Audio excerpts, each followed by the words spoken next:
Welcome, I'm so glad you're here. In this video, I want to talk about imposter syndrome. First of all, let's define it properly. Imposter syndrome is a constant feeling that you're not good enough and that any success is down to external factors. Success is down to a great team, a great boss, a great partner, but not down to you. High achieving women are particularly prone to imposter syndrome. They often doubt their own ability, their own intelligence, and they normally feel like a fraud. Terrified that they're going to get found out for winging life, they normally put success down to being in the right place at the right time. In other words, they got lucky. And these feelings are always followed with anxiety and insecurity that you're going to lose your job, lose the livelihood and the lifestyle that goes with that. I'm Churchill, and I'm on a mission to help women combat self-doubt and grow into self-confidence so they can take their career to the next level. None of us is bulletproof, it seems, to feelings like imposter syndrome, but there are tips and tricks that I've learned along the way that can combat these self-sabotaging thoughts. I've been studying this for over 10 years, and the more I grow, the more I can serve women like me and you to do the same. I release a new video every week, so if you don't want to miss them, hit the subscribe button down below and you'll get a notification every time there's a new one. So there is one main difference between healthy self-doubt and imposter syndrome, and that is quite simply the frequency, how often you have those feelings and how long they last. Healthy self-doubt is humility, and that's perfectly normal for a human being. It shows a lack of self-pride and arrogance. But if that self-doubt is crippling you and stopping you from moving forwards, that's a strong sign that that could be imposter syndrome, and that needs to be dealt with. If you're curious to learn whether your self-doubt is a healthy self-doubt or whether you've got imposter syndrome kicking in, there's a free quiz down below, so click that link, you go through 10 simple questions and it'll give you more of an idea whether imposter syndrome is creeping in for you. According to Dr. Valerie Young, there are 5 different ways that imposter syndrome can show up. The first one is a perfectionist, somebody who has all or nothing feelings around whether something's perfect or a complete failure. They measure success on what they've achieved rather than progress that they've made. In other words, they're looking forwards rather than backwards at how far they've come. By not recognising the progress they've already made, even if those are baby steps, they're constantly feeling a sense of underachievement and therefore failure. The second one is the expert. So this is the person who feels the need to have all of the knowledge about all of the things that they're working on. And if there's a sudden realisation that there's a piece of knowledge missing, this leads them to feel like a complete failure as well. The third one is the soloist. So this is the person who feels like they have to do everything themselves. And if they have to ask for help, that would be a complete sign of weakness. So they would never do it.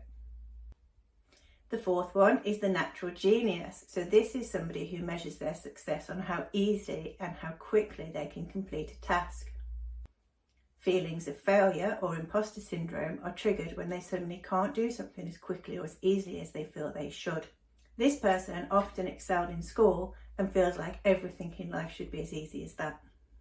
And the last one is the superhuman. This is the person who tries to keep all of their roles going within their life. So it's being a mom, it's being a good colleague, being a good parent, being a good sibling. Dropping any plates feels like a failure because they feel like they should be able to do it all. So where does imposter syndrome come from? Well, it seems that there isn't one single cause of imposter syndrome, but research suggests that family life, culture and external environment all have a factor to play. Within a family, a woman who had a sibling who was the intelligent one often will bring into adult life feelings of inferiority and having to constantly prove their own intelligence to the world. That's because no matter how well they did as a child, they didn't feel validated. Clance and Imes, who first coined the phrase imposter phenomenon back in 1978, carried out a study of 150 women. These women had either earned their PhD or they were students who had been recognised as being highly intelligent. Despite success and praise from others, this 150 women often put their success down to luck, didn't really believe that they were as bright as people were saying they were, and felt like they were fooling everybody around them. Subsequent studies have showed that imposter syndrome can show up for everybody, and actually probably will at some point in your life, regardless of your gender. But societal norms, the fact that women are not usually in positions of power, not usually in positions of management, can all add up to making this more susceptible for women.